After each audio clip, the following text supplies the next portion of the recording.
Olá, eu sou o professor Idelso, professor de matemática, e hoje nós vamos começar a estudar matemática básica, que é um dos assuntos muito importantes para resolver questões de concursos. Então hoje nós vamos começar pelos números naturais. Nós vamos mudar o conjunto dos números naturais, números inteiros, racionais e o conjunto dos números reais. Então, números naturais. Na verdade, quem vem ser esses números naturais? Os números naturais são números que servem para contagem. Contar número de objetos, de animais. Então, por exemplo, se eu tenho um conjunto formado pelos elementos 0, 1, 2, 3, eu tenho um conjunto dos números naturais, que são números que servem justamente para fazer contagem. Então, 0, 1, 2, 3 e assim sucessivamente. O conjunto dos números naturais, ele é representado por este N, que significa conjunto dos números naturais. Agora, se colocarmos neste N um asterisco, a representação indica que é o conjunto dos números naturais sem o elemento 0. Então, este conjunto seria a partir de 1. Então, N é o conjunto dos números naturais com o elemento 0 e N asterisco é o conjunto dos números naturais sem o 0. Em seguida, nós temos os números fracionários. Então, imagine que eu tenha A sobre B. Então, o conjunto dos números fracionários é onde eu tenho A sobre B, onde A e B pertencem aos naturais. A e B são números naturais e B tem que ser diferente de 0, pois se B for 0, aí teremos uma indeterminação. No caso, para os números fracionários, o A e o B são chamados de termos. A letra A é chamado de numerador, já o B é chamado de denominador. Então, os dois números são termos de uma fração. Então, temos agora os números decimais. Na verdade, o número fracionário, ele pode ser representado através de um número decimal. O número decimal é quando nós temos o denominador igual a 10. Nós temos uma fração decimal, na verdade. Então, digamos, se tivermos 2 sobre 10, então temos um número fracionário decimal, onde esse número fracionário decimal, ele pode ser transformado em um número decimal. Aí nós entramos em outro campo, do conjunto dos números, que é justamente os números decimais. Os números decimais, eles são formados por duas partes. É uma parte inteira e uma parte decimal. A parte inteira, ela é formada por centenas, dezenas e unidades. Em seguida, aparece uma vírgula, aí vem a parte decimal, que é dividida em décimos, centésimos e milésimos. Quando a casa decimal tiver apenas um valor, chamamos de décimo, 2 valores, centésimos, 3 valores, milésimos. Se tiver 4 valores, seria décimo, milésimos, 5 valores, centésimos, milésimos, até chegarmos a milionésimo.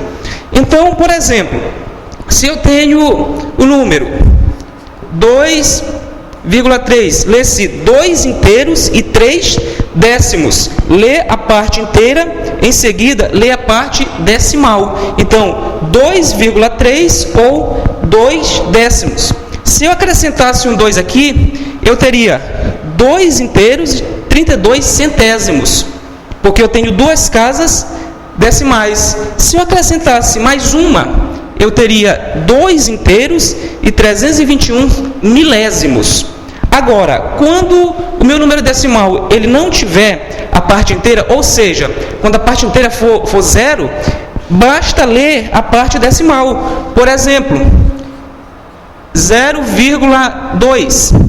Lê apenas a parte decimal. Aqui eu tenho 2 décimos, porque tem apenas uma casa decimal. Se eu tivesse um valor 0,32, eu teria 32 centésimos, porque eu tenho duas casas decimais. E se eu tivesse 0,323, eu teria 323 milésimos, pois eu tenho 3 casas decimais. Então, para lermos o número decimal, basta dizer a parte inteira em seguida da parte decimal. E o número decimal, como já dissemos, ele é formado por uma parte inteira e uma parte decimal. Agora vamos ver algumas aplicações dos números decimais. Nós veremos adição, subtração, em seguida a multiplicação de números decimais. Então, como é que se faz a adição e subtração de números decimais? Veja o seguinte: se eu tivesse 2,32 mais 1,52, a adição e subtração de números decimais ela é feita colocando parte inteira embaixo de parte inteira, parte decimal embaixo de parte decimal e vírgula debaixo de vírgula. Somente dessa forma poderemos fazer a adição e subtração de números decimais. Em seguida, adiciona-se as partes decimais, coloca vírgula debaixo de vírgula e adiciona a parte inteira. Então aqui teremos 2 mais 2, 4, 3 mais 5, 8, vírgula debaixo de vírgula, 2 mais 1, 3. Então nós temos 2 inteiros e 32 centésimos, mais 1 inteiro e 52 centésimos.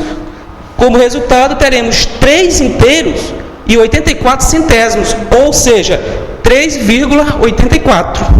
Se tivermos a expressão, tivermos os números 2,82 menos 1,51. Então aqui temos uma subtração de números decimais. Como é que é feita a subtração? Parte inteira embaixo de parte inteira, parte decimal debaixo de parte decimal e vírgula debaixo de vírgula. Então o que é que se faz? Subtrai a parte decimal, coloca a vírgula debaixo de vírgula e subtrai a parte inteira. Então temos 2 menos 1, 1. 8 menos 5, 3. Aí vírgula debaixo de vírgula, 2 menos 1, 1.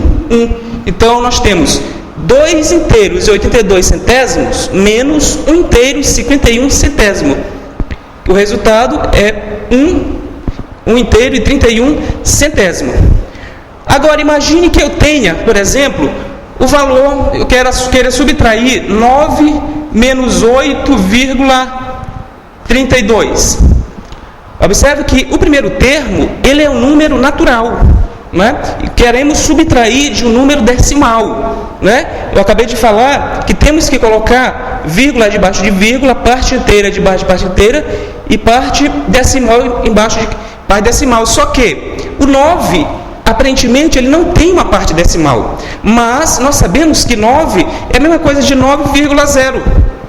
9,00 não muda absolutamente nada. Então, este 9, eu posso dizer que é 9,00. Por que 00 que eu usei? Porque o meu outro número, ele tem 2 casas decimais. Se essa tivesse apenas uma, eu colocaria apenas um 0. Então, eu posso subtrair 9,0 menos 8,32. Agora eu tenho parte inteira e parte decimal, porque não altera absolutamente nada eu colocar com uma vírgula e botar quantos zeros eu quiser na frente. Então eu vou subtrair agora. Aqui eu tenho 0, então fica 10 menos 2, que é igual a 8. Aqui ficou 9 menos 3, que é igual a 6. E aqui ficou 8 menos 8, que é 0. Então, meu resultado é igual a 68 centésimos. Então, essa é uma aplicação direta de adição e subtração de números decimais. Já a multiplicação é um pouco diferente. Na multiplicação, no início, não devemos nos preocupar com a vírgula. A vírgula irá ser colocada no final, né, da resolução. Por exemplo, se eu tiver o valor 2,3 vezes 2,5, né? Então eu tenho a multiplicação de 2 números decimais. Então, para eu fazer esta multiplicação, eu não tenho que me preocupar no início com parte inteira, parte decimal e vírgula. Eu faço essa multiplicação como se fossem números naturais. Esqueço das vírgulas no início. Então eu faço 2,3 vezes 2,5. Faço uma multiplicação natural. Então, vamos fazer a multiplicação. 5 vezes 3, 15, vai 1. 5 vezes 2, 10 e 1, 11. 2 vezes 3, 6. 2 vezes 2, 4. Então, aqui eu tenho 5, 7 e 5. 1 mais 6, 7, 1 mais 4, 5. Agora, no final, nós temos que nos preocupar com a vírgula, porque nós estamos multiplicando números decimais. Então, como vamos colocar essa vírgula? Nós vamos somar, ver quantas casas decimais os dois números têm. Aqui eu tenho uma casa decimal, aqui eu tenho uma, então eu tenho uma, mais uma, eu tenho duas casas decimais. Então, eu vou botar a vírgula aqui da direita para a esquerda. Eu tenho duas casas decimais, então eu vou deslocar a minha vírgula da direita para a esquerda. A minha vírgula está aqui, então ela vem 1, 2, então a vírgula fica aqui. Então, o resultado é 5 inteiros e 75 centésimos. Uma outra aplicação de números naturais, de números decimais, quando eu tenho 0,2 vezes 3,73. Eu tenho uma outra multiplicação de números decimais. Então, no início, vamos nos despreocupar da vírgula. Então, colocamos 3,73 vezes 0,2. Observe que as vírgulas, uma não estão debaixo da outra, não estão alinhadas, porque no início não há essa preocupação. A preocupação da vírgula é apenas no final. Multiplicamos normalmente. 2 vezes 3, 6. 2 vezes 7, 14, vai 1. 2 vezes 3, 6 e 1, 7. Agora vamos conferir a quantidade de casas decimais. Então temos 1, 2, 3. Temos 3 casas decimais. Então, vamos deslocar a vírgula da direita para a esquerda. 1, 2, 3. Então, o meu resultado ele vai ser 746 milésimos. Então, essa é uma aplicação da multiplicação de números decimais. Bem, em alguns casos é necessário que façamos a transformação de um número decimal em um número fracionário e também a transformação de um número fracionário em um número decimal. Vai depender da questão que estivermos fazendo em algum desses concursos. Então, no primeiro caso, vamos ver a transformação de um número decimal em um número fracionário. Então, digamos que temos aqui 2,5 ou 2 inteiros e 5 décimos. Então, para transformarmos o número decimal e o número fracionário, é simples. Basta que você escreva no numerador o número decimal, tirando a vírgula. Temos 2,5, então considere 25, sem a vírgula. No denominador, você colocar 1 e confira as casas decimais. Eu tenho quantas casas? Eu tenho apenas uma. Então, eu vou colocar apenas 0. Então, eu tenho 25 dividido por 10, ou 25 décimos, que é a mesma coisa de 2,5. Uma outra aplicação, se eu tenho 3,82, eu procedo da mesma maneira. Eu tenho 3 inteiros e 82 centésimos. Então, no numerador, eu coloco o número como se fosse natural. Eu pego 382, boto 1 no denominador e eu confiro a parte decimal. Eu tenho 1, 2, eu tenho dois números, duas casas decimais, dois números decimais. Então, eu tenho 1, 2, eu boto 2 zeros. Então, eu tenho 382 centésimos, ou 382 dividido por 100. Então, é assim que se procede para transformar o número decimal em um número fracionário. Agora, quando fazemos isso, nós nos deparamos com dois casos importantes. O primeiro é o decimal exato. O segundo é o decimal periódico, que é chamado também de dízima periódica. Então, por exemplo, eu tenho aqui o número 7 dividido por 5, ou 7 quintos. Se eu dividir esses dois números, olha aqui teremos 7 dividido por 5, eu vou ter 7 dividido por 5, eu vou ter 1. 1 vezes 5 é 5, sobra 2. Aí eu coloco um 0 aqui, uma vírgula, e tenho 20 dividido por 5, dá 4. 4 vezes 5, 20. 20 menos 20, 0. Então, eu tenho o quê? 1,4. Eu tenho um decimal exato, né? A minha divisão, 7 por 5, deu exato. Então, aí eu tenho um decimal exato. Se eu tenho 382 dividido por 100. Então, eu vou transformar o número fracionário em um número decimal. Então, o que acontece? Na verdade, esta transformação é uma transformação que eu estou dividindo o número por 100. Existe uma técnica para você dividir qualquer número por 10, por 100, ou por 1000, ou por 10.000, sem precisar fazer muitas contas, muitos cálculos. Basta você proceder da seguinte maneira: você coloca o número 382 e você confere quantos zeros você tem. Você tem 2 zeros. Então você vai deslocar a vírgula para a esquerda. A sua vírgula, ela está aqui. Ela vem quantas vezes para a esquerda? Ela vem 1, 2. Então isso aqui é 3,82. Ou seja, para eu dividir um número qualquer por 10, por 100 ou por 1000, basta que eu desloque a minha vírgula para a esquerda. Então se eu tivesse aqui o mesmo valor, 25 dividido por 10, então eu coloco o número normal e vejo que tem apenas um zero. Então eu vou deslocar minha vírgula para a esquerda, que vai ser, uma vez 2,5. É simples. Se eu tivesse aqui 32,5, por exemplo, dividido por 10, então eu tenho 32,5 dividido por 10. Então eu vou dividir o número por 10. Basta que eu desloque a minha vírgula para a esquerda. A minha vírgula não está aqui, então ela vem uma vez para a esquerda. Uma. Então aqui vai ficar 3,25. Então essa é uma técnica importante na hora de resolução de exercícios de concursos, que não é preciso fazer tantas contas. Toda vez que você tiver um valor qualquer dividido por 10, por 100 ou por 1000 ou por 10.000, basta que você desloque a sua vírgula para a esquerda.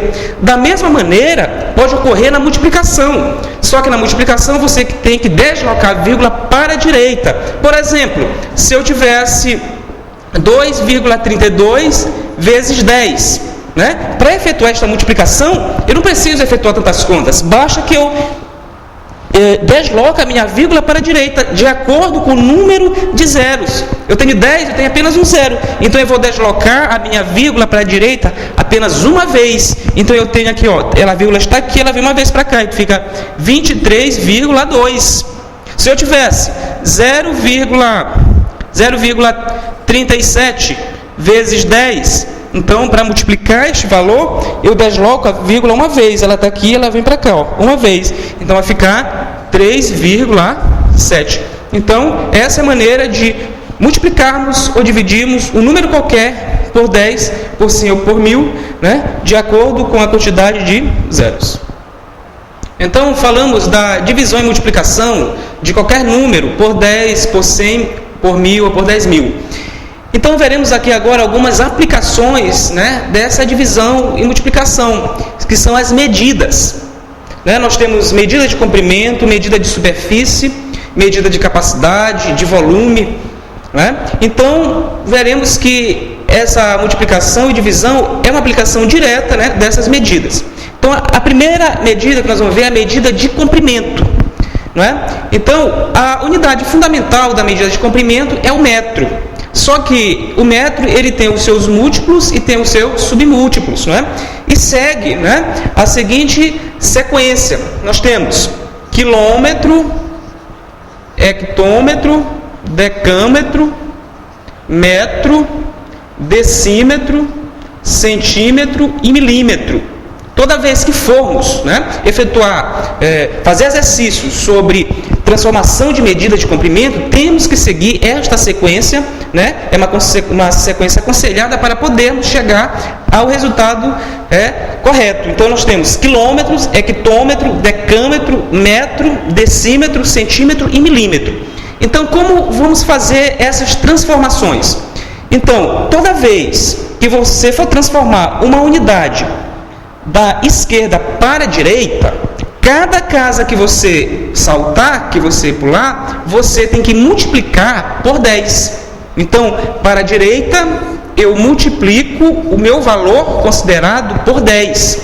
Agora, se eu for transformar uma unidade da direita para a esquerda, eu vou dividir o resultado por 10. Por que por 10? Simples, porque aqui eu tenho medida de comprimento, né, uma medida linear e apenas, né, uma dimensão. Né? Quilômetro, o expoente aqui é 1, então eu tenho que dividir por 10. Então, por exemplo, se eu tiver aqui 20 hectômetro, eu quero transformar 20 hectômetro em quilômetro. Né? Então, eu quero transformar 20 hectômetro em quilômetro. Então, eu quero transformar hectômetro em quilômetro. Então, é uma unidade da direita para a esquerda. Então, o que eu faço? Eu vou quantas casas? Eu vou apenas uma. Para eu chegar até quilômetro, eu pulo apenas uma casa.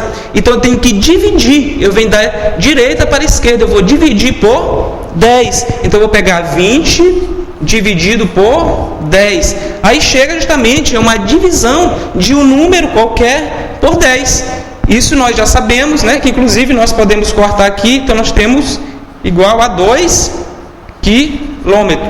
20 dividido por 10 é igual a 2 quilômetros. Ou seja, 20 hectômetros é igual a 2 quilômetros. Então, essa é uma aplicação direta de medida de comprimento. Temos também a medida de superfície. No caso que vamos medir a área, por exemplo, né, de um objeto qualquer, de uma sala, nós temos que saber fazer as transformações de medida de superfície. A unidade fundamental em medida de superfície é o metro quadrado, que também tem seus múltiplos e tem seus submúltiplos. Então, nós teremos a sequência: quilômetro quadrado, hectômetro quadrado, decâmetro quadrado, metro quadrado, decímetro quadrado, centímetro quadrado e milímetros quadrado, né? Observe que a mesma sequência, que quilômetro, hectômetro, decâmetro, metro, decímetro, centímetro e milímetro. A diferença é que é o quadrado, porque é medida de área. Então, quando você for transformar uma unidade da direita para a esquerda, cada casa que você pular, que você saltar, você tem que multiplicar agora por 100, porque é o quadrado, então tem que ser 2, 0. Eu vou multiplicar por 100. E quando eu venho para a esquerda, eu tenho que dividir por 100. Sigo da mesma maneira. Aqui temos um exemplo, né? Uma aplicação. Eu quero transformar 2,7 metros quadrados em centímetros quadrados. Então, se eu quero transformar metro quadrado em centímetros quadrados, eu tenho que localizar o metro quadrado. Onde que está? Está aqui, metro quadrado. Eu tenho que transformar em centímetros quadrados. Então, eu vou... Quantas casas? Eu vou uma casa, duas casas. Se cada casa que eu saldo, eu tenho que multiplicar por 100, então se eu saldo duas casas, eu tenho que multiplicar o valor por quanto? Por 10.000. Porque cada casa são 2 zeros. Para decímetro quadrado são 2 zeros. Para centímetros quadrados, mais 2 zeros. Então, são 4 zeros. Então, eu tenho 4 zeros, ou seja, eu tenho 10.000. Agora, para eu multiplicar esse valor, basta que eu desloque a minha vírgula para a direita, não é? Sem precisar fazer tantas contas, porque na hora de concurso, nós não temos tanto tempo para resolver as questões. Então, nós temos aqui, ó, eu tenho 2,7, eu tenho que deslocar 1, 2, 3, 4 vezes a vírgula para a direita.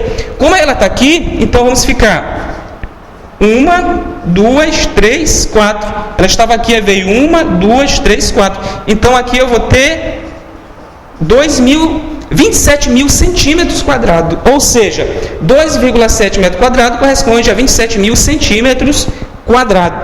Se eu quisesse transformar de centímetro quadrado para metro quadrado, eu teria que dividir 2,7 por 10.000, porque eu tenho que ir da direita para a esquerda.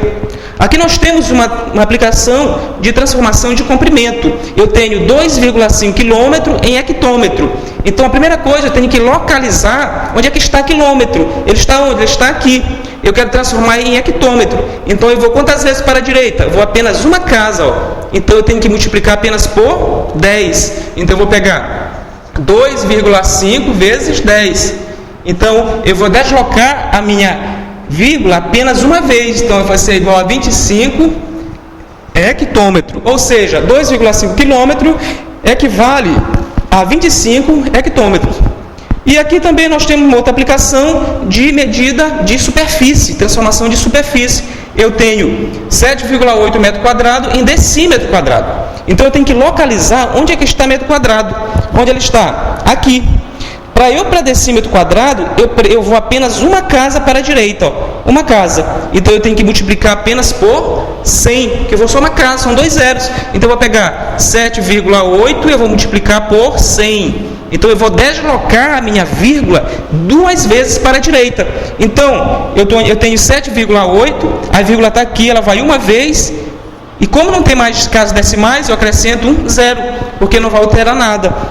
Então, a vírgula estava aqui, ela veio 1, 2. Então, aqui eu tenho 780 decímetro quadrado. Ou seja, para eu transformar qualquer unidade, quando eu vou da esquerda para a direita, eu multiplico. Quando eu vou da direita para a esquerda, eu divido. Se for medida de comprimento, eu vou multiplicar cada casa decimal por 10. E se for medida de superfície, eu vou multiplicar cada casa decimal por 100, quando eu vou da esquerda para a direita. Se eu vier da direita para a esquerda, eu vou dividir por 10 ou por 100, né, de acordo com a medida de comprimento ou superfície. Outra medida importante é justamente a medida de volume, né? Então, a medida de volume é uma medida que serve para calcular o volume, né, de uma região, o volume de uma caixa d'água, por exemplo. Nós podemos aplicar, né, medida de volume. Para isso, temos que saber transformar metro cúbico, por exemplo, em quilômetro cúbico, porque a unidade fundamental de volume é justamente o metro cúbico. Então, como nós temos o metro cúbico como unidade fundamental, nós temos que seguir aquela mesma sequência. Então, nós temos quilômetro cúbico, hectômetro cúbico, decâmetro cúbico, metro cúbico, decímetro cúbico, centímetro cúbico e milímetro cúbico, não é? Então, observe que a sequência fundamental é a mesma. O que vai mudar é justamente o meu expoente. Se eu tenho comprimento, é porque o meu expoente é 1. Se eu tenho superfície, é 2. Se é volume, é 3. Então, eu vou proceder da mesma maneira. Ou seja, quando eu vou transformar o volume da esquerda para a direita, eu tenho que multiplicar. Agora, eu vou multiplicar por 1000. Porque eu tenho o volume, eu tenho 3 dimensões. Então, eu tenho que multiplicar por 1000, quando eu vou da esquerda para a direita. Cada casa que eu pular, que eu saltar, eu tenho que multiplicar por 1000. Quando eu venho da direita para a esquerda, eu tenho que dividir por 1000. Né? Então, a sequência é a mesma e a divisão também é a mesma, porque você vai dividir o número agora por 1000. Por exemplo, se eu tenho 2,323 hectômetro cúbico, eu quero transformar em metro cúbico. Você tem uma medida de volume em hectômetro cúbico, mas de repente no concurso não interessa para você, tem metro cúbico, né? Você encontrou o resultado em metro cúbico, só que lá nas opções você tem hectômetro cúbico, né? Então você tem que saber transformar hectômetro cúbico em metro cúbico ou em metro cúbico em hectômetro cúbico, de acordo com o resultado, né, da sua questão, de acordo com as opções que você tem. Então, o que você vai fazer? Você, a primeira coisa, tem que localizar onde é que está hectômetro cúbico. Hectômetro cúbico está aqui, eu quero transformar em metro cúbico. Então, o que eu vou fazer? Então, eu vou quantas vezes para a direita? Eu vou uma vez, eu vou 2 vezes.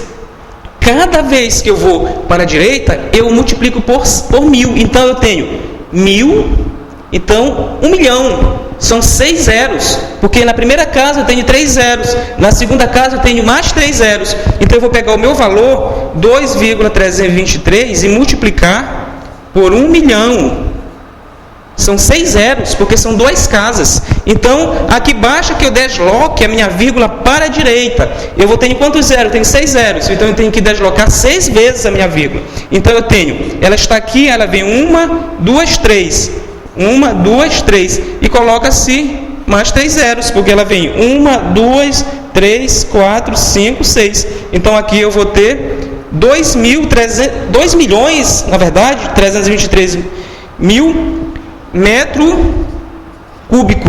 Então, eu transformei hectômetro cúbico em metro cúbico. Eu tenho 2.323.000 metro cúbico. Né? Então, essa é uma transformação direta. Agora, nós vamos ver aqui uma relação muito importante, né, de volume e medida de capacidade. Mas antes, né, é necessário eu dar justamente uma outra medida, que é a medida de capacidade.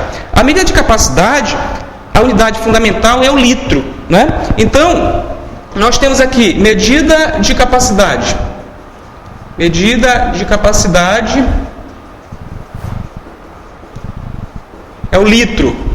Então, a sequência, né, de medida de capacidade, né, será o seguinte: será o quilolitro, o hectolitro, o decalitro, o litro, o decilitro, o centilitro e o mililitro. Né? Então, quilolitro, hectolitro, decalitro, litro, decilitro, centilitro e mililitro. Então, da mesma maneira que eu transformei medida de comprimento, medida de superfície, medida de volume, né, eu posso também transformar medida de capacidade, que é o litro. Então, aqui, seguindo esta sequência, toda vez que eu vou da esquerda para a direita, eu tenho que multiplicar por 10. Cada decimal que eu pular, eu tenho que multiplicar por 10. Por que 10? Porque eu tenho apenas um expoente, 1. Então é por 10. Se fosse 2, era por 100. Se fosse 3, era por 1000. Então, quando eu venho para a esquerda, eu tenho que dividir também por 10. Então, por exemplo, se eu tenho um valor 20 litros, eu quero transformar em mililitros, né? Então, na questão, de repente, eu resolvi uma questão e lá eu encontrei 20 litros. Mas só que eu vou nas opções, eu não tenho em litro, eu tenho em mililitro. E aí, então é necessário que saibamos fazer essa transformação. Então, a primeira coisa é localizar o valor do litro. Onde é que o litro está? Ele está aqui.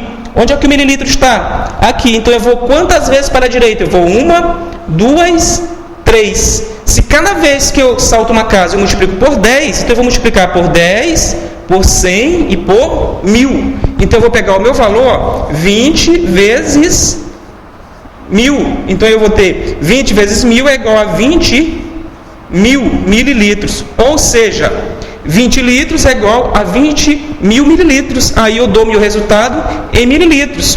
Da mesma maneira, por exemplo, que se eu tivesse em mililitro, se eu tivesse 20 mil mililitros, agora eu quisesse transformar em litro, né? Na hora da questão, agora eu achei mililitro, só que na opção eu tenho litro. Então, como é que eu vou fazer? Eu vou transformar mililitro em litro. Então, eu vou localizar onde é que está o mililitro. Está aqui. Então, eu tenho que transformar em litro. Eu venho quantas vezes para a esquerda? 1, 2, 3. Então, agora eu tenho que dividir por 1000. Aqui temos, vamos dividir 20 mil por 1000, porque nós estamos vindo da direita para a esquerda. Então, aqui eu posso cortar esses 3 zeros. Então, aqui teremos 20 litros. Ou seja, 20 mil mililitros é igual a 20 litros. Daí, nós podemos fazer essa transformação. Em seguida, vamos ver uma relação muito importante entre volume, capacidade e medida da massa de um corpo. Então, vimos, né, as transformações de medida de capacidade, medida de volume e medida da massa de um corpo, né? Agora vamos ver uma relação muito importante entre estas 3 medidas: volume, capacidade e massa de um corpo. Então, a relação é esta aqui, que 1 decímetro cúbico ela equivale a 1 litro, que equivale a 1 quilograma. Isto, né, podemos fazer essa equivalência para a água pura, né, a uma temperatura de 4 graus Celsius. Né, a uma temperatura de 4 graus Celsius, né, água pura, nós podemos fazer esta relação. Então, por exemplo, digamos que você tenha uma caixa d'água, por exemplo, né? Você come uma caixa d'água e lá na especificação desse material tenha, por exemplo, que ela tem o volume dela seja tantos metros cúbicos, 20 metros cúbicos, por exemplo, 200 metros cúbicos. Então, você tem que saber fazer essa transformação de metro cúbico para litros, saber quantos litros de água você vai ter que botar nessa caixa d'água, né? Então, para isso, você tem que saber transformar em metro cúbico, decímetro cúbico para litro, e também saber a massa da água. Então, se eu tenho decímetro cúbico que corresponde a 1 litro, que corresponde a 1 quilograma, então eu posso fazer, por exemplo, transformar 2 decímetros cúbicos em litro. Então, como é que eu faço? Basta eu seguir esta relação e usar uma regra de 3 simples, né? Então eu faço, eu quero transformar 2 decímetros cúbicos em litro. Então eu faço a regra de 3, se 1 decímetro cúbico corresponde a 1 litro, então 2 decímetros cúbicos corresponde a X, né? Então, usando a propriedade fundamental de proporções, eu tenho o produto dos meios igual ao produto dos extremos. Ou produto dos extremos é igual ao produto dos meios, não altera nada. Então, eu tenho x vezes 1 é igual a x, 2 vezes 1 é igual a 2. Então, eu quero litros. Então, eu tenho 2 litros, ou seja, 2 decímetros cúbicos corresponde a 2 litros. Neste primeiro caso, a gente observa que foi uma transformação simples, porque a minha relação era decímetro cúbico e litro, e aqui eu já tenho decímetro cúbico e litro, foi simples. Agora, se eu tivesse, por exemplo, 200 centímetros cúbicos em litro, ora, aí eu me pergunto, a relação que eu tenho é decímetro cúbico em litro, mas ele pediu para eu transformar centímetro cúbico em litro. E agora? Simples, nós aprendemos também as transformações de volume. Então, para eu fazer, basta que eu transforme primeiro centímetro cúbico em decímetro cúbico e depois use a regra de 3. Então, nós temos, primeiro eu vou transformar 200 centímetro cúbico em decímetro cúbico. Pela transformação lá de volume, nós sabemos que nós temos a sequência metro cúbico, decímetro cúbico e centímetro cúbico, né? Milímetro cúbico. Essa sequência, metro cúbico, decímetro cúbico, centímetro cúbico e milímetro cúbico. Então eu quero transformar 200 centímetro cúbico em decímetro cúbico. Então o que eu vou fazer? Eu tenho centímetro cúbico, eu vou dividir por 1000. Porque eu venho para a esquerda uma vez. Então eu vou pegar 200 dividido por 1000. Então eu vou cortar 2 zeros. Então eu vou ter 2 dividido por 10, que é igual a 0,2 ou 2 décimos. Ou seja, 200 centímetros cúbicos, né, equivale a 0,2 decímetro cúbico. Ou seja, agora eu tenho decímetro cúbico e eu quero transformar em litro. Então, basta eu usar a minha regra de 3. Então, eu faço, se um litro corresponde a 1 decímetro cúbico, então 0,2 decímetro cúbico corresponde a x. Agora é só fazer o produto dos meios com o produto dos extremos. Então, eu vou ter x vezes 1 é igual a x. E 1 vezes 0,2 é 0,2. 0,2 o quê? 0,2 litros. Ou seja, 200 centímetros cúbicos corresponde a 0,2 litros. Então, outra aplicação importante da transformação de unidades, seguindo esta relação aqui, é essa segunda questão. Quantos quilogramas tem 3 metros cúbicos de água pura? Né? Então, eu tenho agora que transformar volume, né? Que é metro cúbico, em massa do corpo, que é quilograma, no caso aí a massa da água. Então sabemos que a relação é esta aqui, ó, 1 decímetro cúbico corresponde a 1 litro, que corresponde a 1 quilograma, né? Só lembrando que isso é para água pura a uma temperatura de 4 graus Celsius. Então o que acontece? Como eu quero quilograma e metro cúbico, então eu vou usar apenas esta relação. 1 decímetro cúbico corresponde a 1 quilograma, para poder resolver a questão. Só que aqui ele pediu para eu transformar, foi metro cúbico. Então, a primeira coisa que eu tenho que fazer é transformar metro cúbico em decímetro cúbico, porque a minha relação é de decímetro para quilograma. Então, o que eu vou fazer? Então, só voltando na relação, eu tenho metro cúbico, decímetro cúbico, centímetro cúbico e milímetro cúbico. Eu quero transformar 3 metros cúbicos em decímetro cúbico.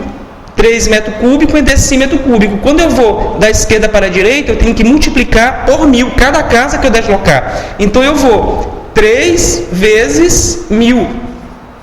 Então eu vou ter 3.000 decímetro cúbico. Agora sim, eu tenho a relação, eu vou fazer a relação de decímetro cúbico para quilograma. Então eu faço, se 1 decímetro cúbico corresponde a 1 quilograma, então 3.000 decímetro cúbico corresponde a x. Então, usando a propriedade fundamental de proporções, que o produto dos extremos é igual ao produto dos meios, eu tenho x vezes 1 é igual a x e 3.000 vezes 1 é igual a 3.000. Então, eu tenho 3.000 quilogramas. Ou seja, em 3 metros cúbicos de água, eu tenho 3.000 quilogramas de água. Então, como aplicação, dos assuntos dados anteriormente, nós temos aqui alguns testes de concurso, Nós temos aqui um teste que caiu no concurso da Escola de Especialistas da Aeronáutica em 2006 e temos o concurso do Cefet, para a parte administrativa do Cefet de Belém, lá no Pará. Então, a primeira questão é sobre justamente a transformação de um número decimal em um número fracionário, né? Então, nós temos, parece uma questão simples, mas é necessário que se envolva alguns conhecimentos, né, de matemática. Então, temos o número 0,32 ou 32 centésimos pode ser escrito na forma. Então, ele dá as opções: 8 sobre 25, 2 terços, 3 meios e 25 sobre 8. Então, como falamos, toda vez que você vai transformar o número decimal em um número fracionário, é simples. O que é que você vai fazer? Para transformar esse número decimal em um número fracionário, você vai pegar o número, você vai escrever o numerador como se fosse natural. Nós temos 0,32, então nós vamos colocar 32, o número normal, sem a vírgula. Em seguida, colocamos o 1 no denominador. E conferimos o número de casas decimais. Nós temos nós temos duas casas decimais. Então, nós vamos colocar 2 zeros, né? Então, você chega a este resultado, 32 sobre 100, ou 32 centésimos. Mas aí você vai nas opções, não tem. Aí você pensa que errou a questão, mas não. A resposta, ela deve estar simplificada. Então você vem e simplifica esse número fracionário, simplifica esta fração. Então aqui, por exemplo, você pode dividir este valor aqui por 4. E aqui você pode também dividir por 4. Então nós vamos ter 32 dividido por 4 é igual a 8. 100 dividido por 4 é igual a 25. Aí você chega a um valor simplificado. Você vai nas opções, você tem 8 dividido por 25. Então, esta é a sua resposta. A segunda questão já é uma questão mais discursiva. Aqui foi direto, ele pediu apenas para transformar. Você teve que saber transformar o número decimal para número fracionário e, em seguida, saber fazer a simplificação correta. Aqui, essa questão do Cefet, do concurso do Cefet do Pará, ele fala justamente sobre a questão da caixa d'água. Então, ele diz, uma caixa totalmente cheia contém 10 metros cúbicos de água pura. Então, é importante ele falar isso aqui, pura, porque aquela relação de 1 decímetro cúbico, que corresponde a 1 quilograma, ela é para água pura. Então, a massa dessa água Então, ele quer a massa da água. Então, na verdade, isso aqui é uma transformação em metro cúbico para quilogramas. Então, nós temos a relação 1 decímetro cúbico, que corresponde a 1 quilograma. Isto para água pura a uma temperatura de 4 graus Celsius. Né? 1 decímetro cúbico corresponde a 1 quilograma, que corresponde a 1 litro. Só que aqui, né, não vai me interessar litro, porque ele quer transformação de metro cúbico para quilogramas. Então, qual a solução dessa questão? Então, como eu tenho uma relação de decímetro cúbico para quilograma, então a primeira coisa é eu transformar o metro cúbico que ele me deu em decímetro cúbico. Então, nós sabemos que pela sequência nós temos metro cúbico, decímetro cúbico, centímetro cúbico e milímetro cúbico. Então, se eu tenho 10 metros cúbicos, aqui eu tenho 10 metros cúbicos e eu quero transformar em decímetro cúbico. Então, cada casa que eu saldo aqui, eu multiplico por 1000. Então, eu vou multiplicar 10 metros cúbicos por 1000. Então, eu vou pegar 10 vezes 1000.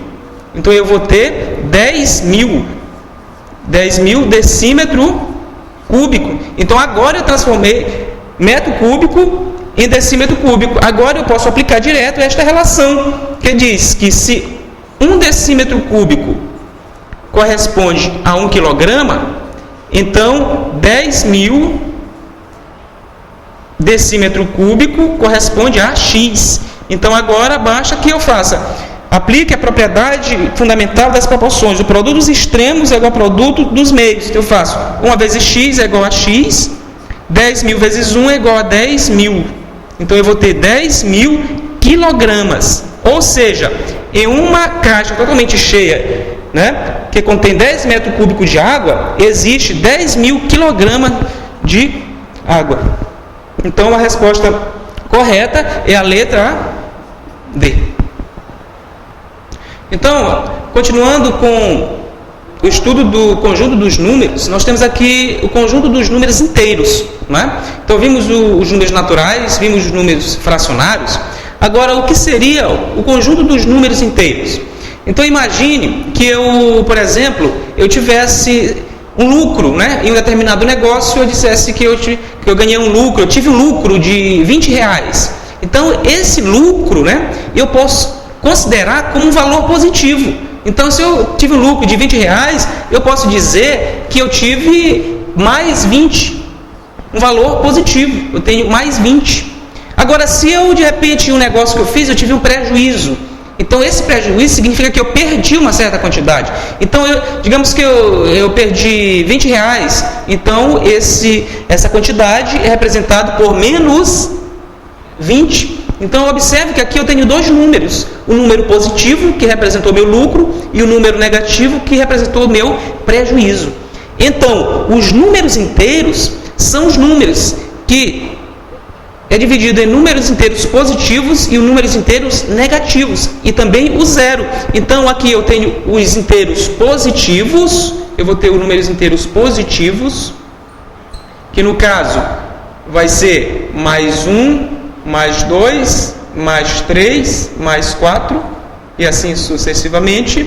E eu tenho os números inteiros negativos, né? Que seria menos 4, menos 3, menos 2, menos 1. Não é? Então, estes aqui são os números negativos. Então, eu tenho números inteiros positivos e eu tenho números inteiros negativos. Quando eu reunir esses números positivos, reunir os números positivos com os negativos e o zero, aí eu tenho um conjunto chamado de conjunto dos números inteiros relativos, né? Então, o conjunto dos números inteiros relativos, ele será um conjunto representado pela letra Z, né? Que vai abrigar todos, né, os elementos positivos e negativos. Então, aqui eu teria menos 4, menos 3, menos 2, menos 1, 0, teria mais 1, mais 2, mais 3, mais 4, e assim sucessivamente. Ou seja, aqui eu tenho o conjunto dos números inteiros relativos, que é formado pelos inteiros negativos, pelos inteiros positivos e pelo zero. É importante observar que nos números inteiros, dentro dos números inteiros, nós temos números naturais, porque quem são números naturais? São os elementos a partir de 0. 0, 1, 2, 3, 4, assim sucessivamente, que servem para fazer contagem. Dentro dos inteiros, nós temos os naturais. Então, nós poderemos dizer que o conjunto dos números naturais, ele está contido no conjunto dos números inteiros. Então, podemos representar por diagrama assim. Eu tenho este conjunto, que é o maior, que é o conjunto dos números inteiros. Então, ele vai abrigar o conjunto dos números naturais. Ou seja, o conjunto dos números naturais está contido no conjunto dos números inteiros. Quando a gente relaciona conjunto com conjunto, a gente tem que usar o símbolo está contido e não está contido, ou contém e não contém. Então, aqui dizemos que o conjunto dos números naturais está contido no conjunto dos números inteiros. E o conjunto dos números inteiros contém o conjunto dos números naturais. Então, nós temos aqui o módulo de um número, porque observamos que o conjunto dos números inteiros existe números positivos, né, e existe números negativos. O que vem ser o módulo de um número? Então, se eu tiver, por exemplo, o módulo de um número, 2, e menos 2, qual o valor? Esse módulo, ele é representado, se eu tenho o número n, o módulo dele é representado assim. Aqui eu tenho o módulo de n. O módulo de um número sempre vai ser positivo. Então, por exemplo, se eu tenho o módulo de 5, eu vou ter igual a 5. Se eu tenho o módulo de menos 5, eu vou ter também igual a 5. Ou seja, o módulo de um número sempre vai ser positivo. Toda vez que falarmos módulo de um número, porque esse valor tem que ser positivo, certo? E o que seria números opostos? Esses números opostos também são chamados de números simétricos. Então, por exemplo, se eu tenho o número A, então o meu oposto, o meu simétrico, vai ser menos A. Por exemplo, se eu tenho o número 2, o meu oposto vai ser menos 2. Né? É importante observar que os números opostos, eles se anulam. né? 2 menos 2 é 0. Então, números opostos são todos números que, somando, vai ser sempre 0. Então, como aplicação aqui dos números inteiros, né, nós podemos ter aqui, ver adição e subtração de números inteiros, multiplicação de números inteiros. Né? É importante, né, salientar em relação à adição e subtração que as questões, às vezes você resolve a questão toda, né, sabe toda a teoria, só que no final você acaba errando a questão em virtude dos sinais positivos e negativos. E o sinal, né, conta tudo, porque, por exemplo, menos 5 é diferente de 5. Né? Um sinal é muito importante. Então, por exemplo, se eu tenho, primeiro caso, tenho aqui menos 5 mais 2. Então, eu estou somando menos 5 mais 2. Eu tenho número positivo e eu tenho número negativo. Né? Então, como proceder para adicionar e subtrair números inteiros? Quando os números são diferentes, o que você faz? Você conserva o sinal do número maior, né? Qual o número maior? Né? 5. Então, o sinal dele é menos. E depois subtrai, normal. 5 menos 2 é igual a 3. Ou seja, menos 5 mais 2 é igual a menos 3. Então, se eu tiver, por exemplo, menos 8 mais 10... Então, eu tenho números diferentes, né? Então, usa-se o sinal do maior e subtrai. Qual o sinal do maior? Não é 10? Então, você bota mais. E subtrai 10 menos 8, 2. Só que quando for mais, não é necessário você colocar o sinal. Você tem um 2, está significando que é mais 2. Então, isso aqui é a mesma coisa de 2. Então, para você adicionar ou subtrair números inteiros, quando eles forem diferentes, basta você conservar o sinal do módulo maior e subtrair o resultado. 5 menos 2 é igual a 3. Um outro caso é quando os sinais são iguais. Né? Então, quando os sinais são iguais, então eu tenho menos 5, menos 2. Aqui você observa que os sinais são iguais. Né? Aqui, os sinais são diferentes. Né? Aqui é menos 5, aqui é mais 2. Você conserva o sinal do maior e subtrai. Aqui são iguais. Quando são iguais, você faz o quê? Você conserva o sinal comum e soma os valores. Então, aqui, o sinal comum é menos. Tem aqui, tem aqui. Então, você conserva e soma. 5 mais 2 é igual a 7. Se você tivesse 5 mais 2, a mesma coisa. Aqui você tem mais. E aqui também você tem mais. Então, você conserva o sinal comum e soma. 5 mais 2, 7. Então, para adicionarmos e subtrairmos números inteiros, são esses dois casos. Primeiro, números, né, que têm sinais diferentes. Você conserva o sinal do módulo maior e subtrai. Números com sinais iguais, você conserva o sinal comum e soma. Já na multiplicação é diferente. Né? Na multiplicação, quando eu tenho números com sinais iguais, quando os sinais são iguais, você vai ter o seguinte, sinais iguais, sempre a resposta vai ser positiva. Sempre vai ser positiva. Por exemplo, se eu tenho menos 2 vezes menos 3, sinais iguais. Menos, menos. Sinais iguais, a resposta positiva. Menos com menos sempre vai dar mais. Aí você multiplica 2 vezes 3, 6. Se você tiver 2 vezes 3, também vai ser 6, porque os sinais são iguais. Mais com mais dá mais. Então, sinais iguais, resposta sempre positiva. Menos com menos dá mais, e mais com mais também dá mais. O outro caso é quando os sinais são contrários, né? Quando os sinais são contrários. Quando os sinais são contrários, né? A resposta sempre vai ser negativa, né? Sempre vai ser negativa. Ou seja, mais, né? Mais com menos é igual a menos. Menos com mais é igual também a menos. Né? Então, se eu tenho menos 2 vezes 3, então, sinais contrários, resposta negativa. 2 vezes 3, 6. Então, eu tenho menos 2 vezes 3, menos 6. Se eu tivesse menos 3, se eu tivesse, por exemplo, aqui, se eu tivesse 2 vezes menos 3, aqui eu tive menos com mais, agora eu tenho mais com menos. Mais com menos também vai ser menos. 2 vezes 3, 6.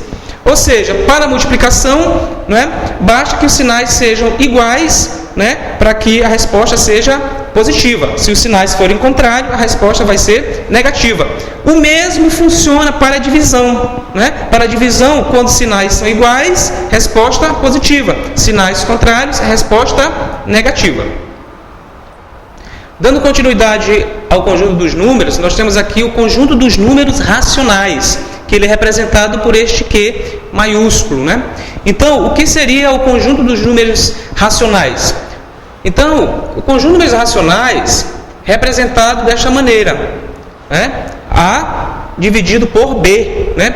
Onde A e B pertencem aos inteiros. A e B pertencem aos inteiros e B tem que ser diferente de zero, né? Tem que ser diferente de zero. Por exemplo, se eu tenho 2 terços, né? Então eu tenho número racional, né? Tem número racional, 2 terços, 2 pertence aos inteiros, 3 também pertence aos inteiros, né? Então, se os números inteiros eles estão dentro dos números racionais, nós podemos observar esse conjunto aqui, ó. Nós temos o conjunto todo, é o conjunto de números racionais. Dentro dele está o conjunto dos números inteiros e dentro dos inteiros está o conjunto dos números naturais. Então, posso dizer que os números naturais está contido nos inteiros, que está contido nos números racionais, não é? Então, esse é o conjunto dos números racionais. Vamos ver aqui algumas aplicações desse conjunto, muito importante. Primeiro é adição e subtração. Para adição e subtração, nós veremos aqui 2 casos muito importantes. O primeiro caso é quando os denominadores são iguais. Então, por exemplo, se eu tenho 1 meio mais 2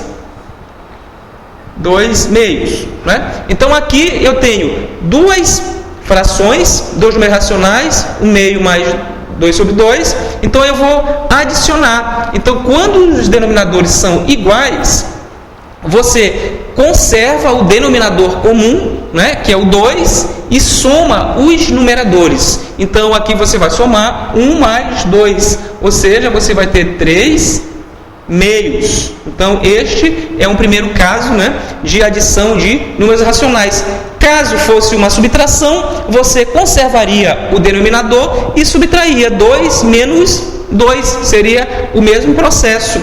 Agora, quando os denominadores eles são diferentes, por exemplo, se eu tenho aqui 1 sexto mais 2 terços, então aqui eu tenho denominadores diferentes, então eu tenho que reduzir os meus denominadores ao menor denominador comum. Como é que é feito? Eu tenho que decompor esses elementos, esses denominadores, em fatores primos. Então eu vou pegar 6 e 3, eu vou ter 2, 6 por 2 é 3, 3 por 3 é 1. Então, o menor denominador comum vai ser 6. Então, eu vou pegar este denominador, você vai dividir pelo denominador e multiplicar pelo numerador. Você vai ter 6 dividido por 6 é igual a 1. 1 vezes 1 é 1.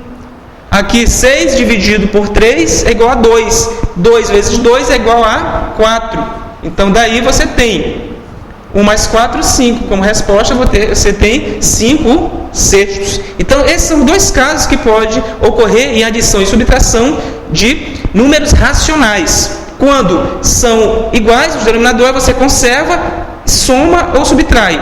Quando é diferente, você tira o menor denominador comum e divide pelo denominador e multiplica pelo numerador. Em multiplicação já é diferente. Não é necessário observar os denominadores se são iguais ou diferentes. Basta que você multiplique o numerador, em seguida multiplique o denominador. Por exemplo, se eu tenho 2 terços vezes 1 quinto. Então aqui eu tenho uma multiplicação de números racionais. Como é que é feita a multiplicação de números racionais? Você multiplica o numerador, em seguida você multiplica o denominador. Ou seja, 2 vezes 1 é igual a 2. 3 vezes 5 é igual a 15. Daí você resolve a sua multiplicação de fração ou multiplicação de números racionais. Na divisão já ocorre de outra maneira. Se você tem, por exemplo, 2 terços dividido por 4 quintos. Então aqui eu tenho uma divisão de números, né, racionais. Como é que ela é feita? Aqui você conserva a primeira fração e multiplica pelo inverso da segunda. Então ela vai ficar assim. Qual a primeira fração? 2/3. Aí você vai multiplicar pelo inverso da segunda. O inverso de 4/5 é 5/4. Então, você vai ter 5/4. Aqui virou o quê? Uma multiplicação, que nós acabamos de ver, que multiplica o numerador, em seguida multiplica o denominador. Então, você vai fazer 2 vezes 5 é igual a 10, 3 vezes 4 é igual a 12. Né? Daí você tem a resposta 10 dividido por 12, que você pode, inclusive, simplificar. Aqui você pode dividir por 2, 10 por 2 é 5, e 12 por 2 é 6. Então, este é o seu resultado. Aí foram as aplicações de adição, subtração, multiplicação e divisão de números racionais. Iremos começar agora o estudo das equações. Né? Iremos falar das equações do primeiro grau, equações do segundo grau, iremos até as equações biquadradas. Né? Então, para iniciarmos esse estudo, é importante conhecermos alguns conceitos importantes. Né? O primeiro é justamente a ideia de termo algébrico. O que seria um termo algébrico? Né? Veja o seguinte, eu tenho 2x, né? Um termo algébrico é um termo que é formado por um coeficiente numérico e uma parte literal, né? No caso aqui, o coeficiente numérico, né? Esse número 2 aqui é o coeficiente numérico. Número 2 é aquele número que vai multiplicar aquela variável. Essa variável que é chamada de coeficiente de parte literal, né? Então, eu tenho aqui, ó, esta é a parte literal. Parte literal. Então, recapitulando, um termo algébrico é um termo formado por um coeficiente numérico e uma parte literal. Quando é que dois termos algébricos são semelhantes? Dois termos algébricos são semelhantes quando possuem a mesma parte literal. Então, por exemplo, se eu tenho 2x, 3x e 4x. Então, eu tenho três termos, né? Três termos que têm coeficiente numérico diferente, mas eles são semelhantes. Por quê? Porque a parte literal é igual. Todas possuem parte literal igual a x. Né? Então, aí eu tenho termos semelhantes. Para eu fazer a adição e subtração, né, de termos algébricos, é preciso que eu conheça os termos semelhantes. Por quê? Eu só posso adicionar ou subtrair os termos quando eles são semelhantes. Por exemplo, se eu tenho 2x mais 2y mais 3x menos y, então eu tenho aqui uma adição e subtração de termos algébricos, né? Só que eu tenho este termo 2x, que é semelhante a este aqui 3x, tenho este 2y, que é semelhante a y, porque eles possuem a mesma parte literal. Então, o que eu tenho que fazer? Primeiro, eu tenho que agrupar os termos semelhantes, para depois eu poder fazer a adição ou subtração. Então, quais os termos semelhantes? 2x é semelhante a 3x, 2y é semelhante a y. Então, aqui eu tenho esta adição, tenho dois termos semelhantes, e tenho esta subtração, que são também dois termos semelhantes. Se eu tenho 2x mais 3x, eu vou ter 5x. Mais 2y menos y, eu tenho igual a y. Então, aqui eu não posso efetuar esta adição, por quê? Porque os termos eles não são semelhantes. Aqui eu tenho um termo com coeficiente numérico 5 e parte literal x. E aqui a parte literal é y. Logo, eles não são semelhantes, porque para ser semelhante, eles têm que ter a mesma parte literal. Recapitulando, eu só posso adicionar ou subtrair os termos quando eles forem semelhantes. Já na multiplicação, não é necessário que os termos sejam semelhantes. Eu posso multiplicar um termo com outro termo, sem que sejam semelhantes. Para isso, basta que eu multiplique o coeficiente numérico, em seguida, eu multiplique a parte literal, usando, inclusive, a propriedade de potência. Então, por exemplo, se eu tenho 2x vezes 2y, inclusive aqui, ó, eu tenho dois termos, né, com parte literal diferentes. Eu tenho 2x, que tem a parte literal x, e 2y com a parte literal y. Então, eu posso multiplicar, porque não é necessário que os termos estejam semelhantes. Se eu multiplico a parte numérica, 2 vezes 2 é igual a 4. x vezes y é igual a xy. Logo, o meu resultado é 4xy. Se eles forem semelhantes, eu uso a propriedade de potência. Então, eu vou ter 2x vezes 3x. Então, aqui eu tenho multiplicação de dois termos semelhantes. Eu vou multiplicar o coeficiente numérico, 2 vezes 3, que é igual a 6, e vou multiplicar a parte literal. Eu vou ter x vezes x. Aí vem aquela propriedade de produto de potência de mesma base, onde você conserva a base e soma os expoentes. A minha base aqui vai ser x e o expoente aqui eu tenho 1 subtendido e 1 mais 1, 2. Então, o resultado vai ser 6x ao quadrado. Então, aqui eu tenho o produto de dois termos algébricos semelhantes e não semelhantes. Na divisão é a mesma coisa, né? Eu não devo considerar se são ou não semelhantes. Eu divido a parte do coeficiente numérico e também divido a parte literal. Por exemplo, se eu tenho 24x ao cubo dividido por 6x ao quadrado, então eu tenho o quê? Uma divisão, né, de termos algébricos. Então, o que eu vou fazer? Eu vou dividir o coeficiente numérico, em seguida eu vou dividir a parte literal. Então, dividindo, eu tenho 24 por 6 é igual a 4. X ao cubo dividido por x ao quadrado, aí vem a propriedade de divisão de potência de mesma base. O que eu faço? Eu conservo a base e subtraio os expoentes. 3 menos 2 é igual a 1. Então, o meu resultado é apenas 4x. Então, aqui está a aplicação direta, né, do termo algébrico, um assunto muito importante para chegarmos justamente nas soluções das equações, que seja do primeiro grau, do segundo grau ou até biquadradas. Então, vamos começar a resolver algumas equações, né? Então, a primeira, como é que se resolve uma equação? A primeira nós temos 3x mais 5 igual a 20. Então, para resolver uma equação, no caso essas aqui são do primeiro grau, né? Porque o expoente, o grau é 1, né? O expoente é 1, o maior grau é 1. Então, nós sempre fazemos o seguinte: do primeiro lado, o primeiro membro, né? Você coloca a variável x, né? Ou a variável y, no caso seja. E no segundo membro, você bota os valores, né? Os valores reais. Então, aqui, do primeiro membro eu tenho 3x, eu vou colocar em todo o membro 1 a variável x, então eu tenho 3x igual a 20. Quando eu vou para o lado direito, né, eu tenho que trocar o sinal. Aqui eu tenho mais 5, então eu vou para lá, menos 5. Né? Então eu tenho menos 5. Agora é só efetuar. 3x igual 20 menos 5 é igual a 15. Aqui eu tenho 3x é igual a 15. Se o 3 está multiplicando o valor de x, se eu passar ele para o segundo membro, ele vem dividindo. Né? Então eu tenho x igual a 15 dividido por 3. Logo, o valor de x é igual a 5. Ou seja, para eu efetuar uma solução de equações, basta que eu, no primeiro membro, coloque todas as variáveis, né, que eu tiver na equação. No segundo membro, coloque todos os valores reais. Em seguida, efetuo, né, as operações necessárias. No segundo caso, eu tenho variáveis no primeiro membro e no segundo membro. Então, seguindo o mesmo processo, eu tenho que colocar no primeiro membro todas as minhas variáveis. Então, eu vou considerar, eu tenho a primeira variável que é 4x. Do outro lado, eu tenho o x. Quando ele vem para o lado primeiro, ele vem com o sinal trocado. Aí vem menos x igual a 13. Este valor eu tenho que passar para o segundo membro. Menos 5, ele vai para lá, mais 5.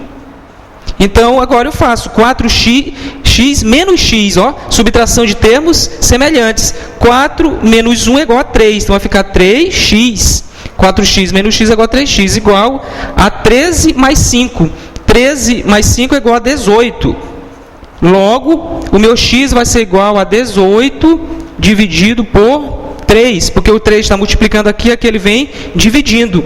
Então, x vai ser igual a 6. Então, aqui eu tenho a solução da minha equação.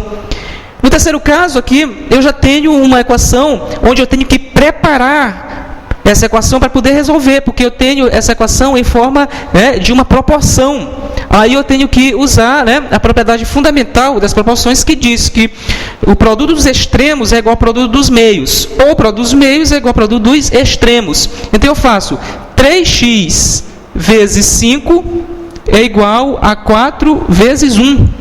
Agora é efetuar a operação. 3x vezes 5 é igual a 15x.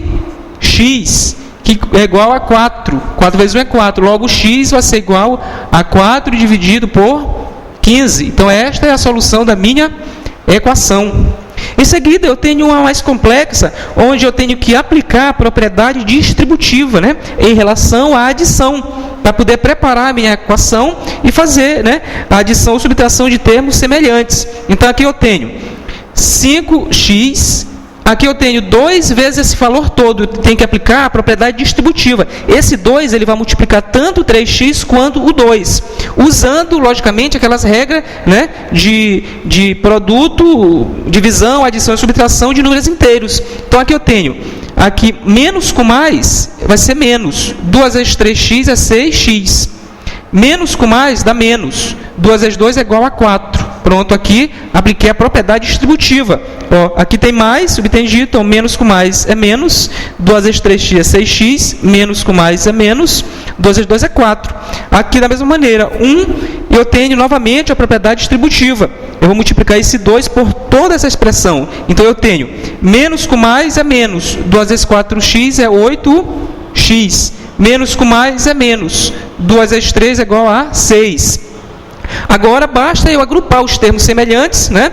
Botando no primeiro membro a variável e no segundo membro os valores reais. Então, eu tenho 5x menos 6x. Aqui eu tenho um outro valor que tem a variável, ele vem para cá com o sinal trocado. Ele está menos, ele vem mais 8x. Igual, agora os valores 1, menos 6. E eu tenho aqui menos 4, ele vai para lá com o sinal trocado, ele vai mais 4. Certo? Recapitulando, consideramos os valores 5x menos 6x, menos 8x vem mais 8x, 1 menos 6, mais 4 que foi para lá com o sinal trocado. Agora é só fazer. Primeiro, nós podemos fazer assim, ó, os positivos. 5x mais 8x vai ser igual a 13x menos 6x, igual os positivos. 1 mais 4 é igual a 5, menos 6. É importante fazer passo a passo, utilizando primeiro a adição e depois a subtração. Eu utilizei, somei mais 5x mais 8x, eu tenho 13x, e conservei o menos 6x.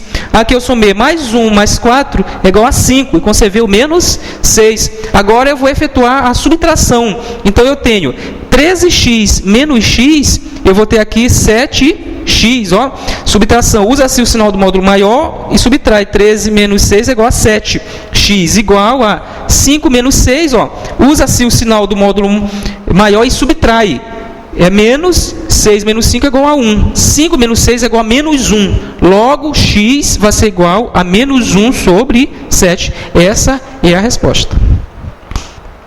Veremos agora algumas aplicações, né, de equações do primeiro grau. Então, aqui nós temos, né, uma questão, nós temos um triângulo, né, onde nós temos um triângulo equilátero, ou seja, todos os lados, né, desse triângulo são iguais, onde cada medida é representada por x, né, e ele dá o valor do perímetro, né, do triângulo. Então, a primeira coisa que nós temos que saber é o que é o perímetro. O perímetro vai ser a soma de todas as dimensões, né, da figura.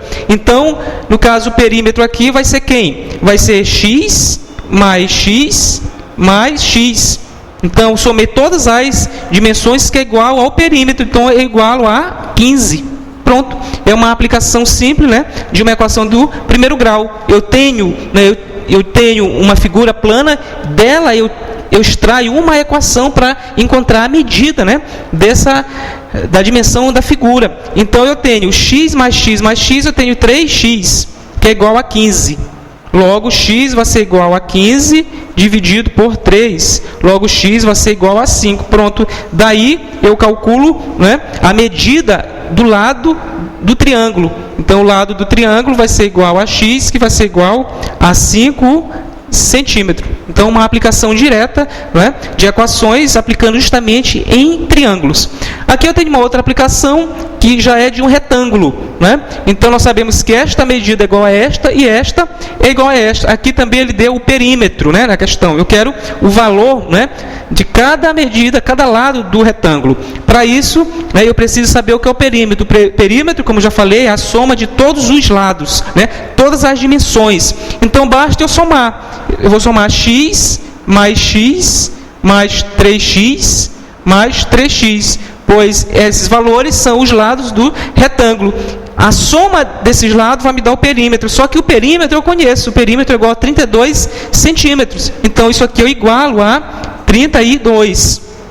Então, agora basta eu resolver a equação do primeiro grau. Então, eu tenho x mais 3x mais 3x. Basta eu conservar a parte literal e somar o coeficiente numérico. Então, eu tenho x mais x, 2x, mais 3x, 5x, mais 3x, 8x. Então, eu tenho 8x igual a 32. Logo, x vai ser igual a 32 dividido por 8. Né? Logo, x vai ser igual a 4. X é igual a 4, 32 por 8 é 4. Daí eu tenho a medida do meu retângulo. O meu retângulo, ele vai ser assim, onde aqui eu vou ter 4, aqui eu vou ter 4, e aqui eu vou ter 3 vezes x. Como x é 4, eu vou ter 3 vezes 4, ou seja, eu vou ter 12. Se você somar 12 mais 12 é igual a 24, mais 4 é igual a 28, mais 4 é igual a 32, que é justamente o perímetro do retângulo que ele deu. Uma outra questão aqui interessante é uma questão mais discursiva, onde você tem a soma do quádruplo de um número com 18 é igual a 70. Qual é esse número? Você não conhece. Se você não conhece esse número, então você chama de x, né? Então, o número que você está procurando é o x. Então, o x é o número que eu estou procurando, não é? Então, daí você vai formar uma equação do primeiro grau para resolver essa questão. Então, ele diz assim, ó, a soma do quádruplo de um número. Ora, se o número é x, o quádruplo dele é o quê? 4 vezes x. Então, eu tenho 4x. Agora, basta fazer. Ele disse, ó, a soma do quádruplo de um número, que é 4x, né? 4x com 18 é igual a 70. Qual é esse número? Então, do enunciado, eu escrevi uma equação do primeiro grau. O importante é você ver o enunciado da questão e daí tirar uma equação para resolver, né, a situação. Então, a soma do quádruplo de um número, que é x, com 18 é igual a 70. Esse número é. Então, basta agora resolver a equação. Conservo a variável do lado direito, 4x igual a 70. Então, o 18 vai para lá com o sinal trocado, vai ficar menos 18. Menos 18. Agora, 4x vai ser igual a 70 menos 18, que vai ser igual a 52. Que vai ser igual a 52. Logo, x vai ser igual a 52 dividido por 4. Né? 52 dividido por 4 vai ser igual a 13. Então, aí nós temos o resultado, né, de x. Temos aqui duas aplicações importantes de equações, né? Dois problemas envolvendo equações do primeiro grau. A primeira temos a diferença entre 210 e o triplo de um número é 156. Qual é esse número? Então, novamente, vemos o seguinte, vamos ver a solução desse problema. Então, ele pergunta qual é esse número. Nós não conhecemos esse número. Então, nós podemos chamar esse número de x, né? Então, x é o número. X é o número. E ele fala ali, ó, a diferença entre 210, diferença, e o triplo de um número. Olha, se meu número é x, o triplo de x é igual a 3x. Então, eu tenho 3x é o triplo. Então, a diferença entre 210 e o triplo de um número é 56. Qual é esse número? Então, do enunciado, a gente traz, né, em forma de equação do primeiro grau. Né? Nós temos 210 menos 3x igual a 156. Daí é só efetuar. Menos 3x é igual a 156 menos 210. Porque ele vai para lá com o sinal trocado. Então, temos menos 3x igual a 156 menos 210. Usa-se o sinal do módulo maior e subtrai. 210 menos 156 é igual a 54. Logo, aqui eu tenho menos 3x e menos 54. Se eu multiplicar toda a equação por menos 1, eu vou ter 3x é igual a 54. Logo, x vai ser igual a 54 dividido por 3. Então, x vai ser igual a 18. Então aí eu tenho o meu resultado. É muito importante você ler a questão e dela colocar em forma de equação. Ó. A diferença entre 210 e o triplo de um número, 3x é igual a 156. Qual é esse número? A outra questão é uma questão muito interessante porque ela faz parte do dia a dia, né? Além de você ver essa questão, outro tipo, né, de dados em um concurso, você vê isso aí no dia a dia, muito importante. Ele fala assim: devo repartir R$240 entre 3 pessoas, de modo que as 2 primeiras recebam quantias iguais e a terceira receba R$30 a mais que cada uma. Quanto devo dar a cada pessoa? Então, de repente, a pessoa ela tem 240, ela quer dividir por essas 3 pessoas, né? Então, o que ela diz? É importante você extrair todos os dados, né, que o problema te dá para poder resolver a questão, né? Então, vamos ver os dados. Ele diz: devo repartir R$240. R$240 é o meu valor total. Vai ser o valor, né, que vai ser repartido, né? Isso aqui é o valor que vai ser repartido por 3 pessoas, né? E ele falou que as 2 primeiras recebam quantias iguais. Então, a primeira pessoa vai receber quantias iguais. Eu conheço a quantia que ele vai receber? Não conheço. Então, eu chamo de X, né? Eu chamo de X. A segunda pessoa vai receber a mesma quantia, porque ele disse, ó, de modo que as 2 primeiras recebam quantias iguais. Então, se a primeira é igual à segunda, então ele também vai receber uma quantia X, né? Só que é por 3 pessoas, ó. A terceira pessoa vai receber o quê? Vai receber R$30 a mais que cada uma. Ou seja, se uma pessoa recebe X e a outra recebe R$30 a mais que cada uma, então ele vai receber X mais 30. Então a terceira pessoa recebe X mais 30. Porque ele falou, a terceira pessoa vai receber R$30 a mais que cada uma. Cada uma recebe X, então R$30 a mais é 30 mais X. Então eu tenho aqui quantos cada um vai receber. Então, para eu fazer essa equação, basta que eu some todos os valores que cada um recebe e iguale ao valor total. Ou seja, a minha equação ela vai ficar X mais X mais 30, porque esse aqui é a primeira pessoa, esta aqui é a segunda pessoa e esta aqui é a terceira pessoa, que recebe X mais 30. Tudo isso vai ser igual ao valor total, que é R$240. Aí eu vou calcular o valor de X e em seguida substituir aqui na primeira, segunda e terceira pessoa. Então aqui eu vou ter X mais X mais X é igual a 3X, que é igual a 240. Esse 30 ele está aqui positivo, ele vai para lá, para o segundo membro negativo, então ele vai ficar menos 30. Então eu tenho 3x vai ser igual a 240 menos 30 é igual a 210, não é? 210, pois 210 mais 30 é igual a 240. Logo, x vai ser igual a 210 dividido por 3. Logo, x vai ser igual a 70. Ou seja, o número que eu estava procurando é igual a 70. Aí eu venho para cá, a primeira pessoa recebe quanto? Recebe x. X é quanto? 70. Então, a primeira pessoa vai receber R$70. A segunda pessoa também recebe X. Então, vai receber R$70. A terceira pessoa recebe X mais 30. Ora, X não é 70? X mais 30 é igual a 100. Porque 70 mais 30 é igual a 100. Ou seja, a terceira pessoa vai receber R$100. Se você somar 100 mais 70 dá 170, mais 70 vai dar 240, que é justamente o valor, né, que ele tem para repartir com as 3 pessoas.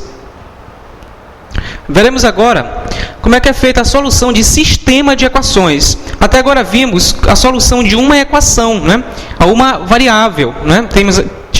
Tínhamos apenas uma variável, né? No caso aqui nós temos o que? Um sistema de equações. Então, aqui eu tenho uma equação a 2 variáveis, a variável x e y. Aqui eu tenho uma outra equação também a 2 variáveis, x e y. Então, para resolver um sistema de equações, né, com mais de uma variável, então eu tenho aqui 3 métodos, 3 técnicas para resolver. Nós temos o método da substituição, o método da comparação e o método da adição. Não é? Então, vamos ver cada uma, né, aplicando nesse sistema de equações, né? Daí você poderá perceber qual a melhor técnica para você efetuar, né, a solução de uma equação, de um sistema de equação do primeiro grau. Então, o primeiro que nós vamos usar é o método da substituição. Vamos ver em que consiste o método da substituição. Então, eu tenho este sistema, x mais y igual a 14, x menos y igual a 2. Né? Então, o método da substituição é simples.